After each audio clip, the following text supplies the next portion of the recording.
தமிழக முதல்வர் மு.க.ஸ்டாலின் அவர்களின் 72வது பிறந்த நாளை முன்னிட்டு வளையக்கரணை ஊராட்சியில் 3000 மரக்கன்றுகள் நடும் விழா மற்றும் பொது மருத்துவ முகாமில் ஆயிரக்கணக்கான மக்கள் பயன் பெற்றனர். காஞ்சிபுரம் மாவட்டம் குன்றத்தூர் ஒன்றியத்திற்குட்பட்ட வளையக்கரணை ஊராட்சியில் திமுக தலைவர் முதலமைச்சர் மு.க.ஸ்டாலின் அவர்களின் 72வது பிறந்த நாளை முன்னிட்டு கொமட்சு இந்தியா பிரைவேட் மற்றும் ஊராட்சி மன்றம் இணைந்து 3000 மரக்கன்றுகள் நடும் விழா மற்றும் PSP மருத்துவமனை ஊராட்சி மன்றம் இணைந்து பொது மருத்துவ முகாம் மற்றும் திமுக சார்பில் தண்ணீர் பந்தல் திறப்பு விழா போன்ற தொடர் நிகழ்ச்சிகள் ஊராட்சி மன்ற தலைவர் ராஜன் ஏற்பாட்டில் ஊராட்சி மன்ற அலுவலகம் அருகில் நடைபெற்றது.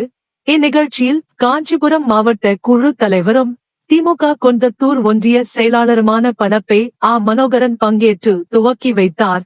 உடன் ஒன்றிய குழு தலைவர் சரஸ்வதி மனோகரன், மாவட்ட குழு உறுப்பினர் ராஜேந்திரன், அறிவொளி, கோமட்ஸ் இயக்குனர் ஸ்ரீகிருஷ்ணா, உரா கசியாஷி மற்றும் திமுக கட்சியினர் பொதுமக்கள் பங்கேற்றனர்.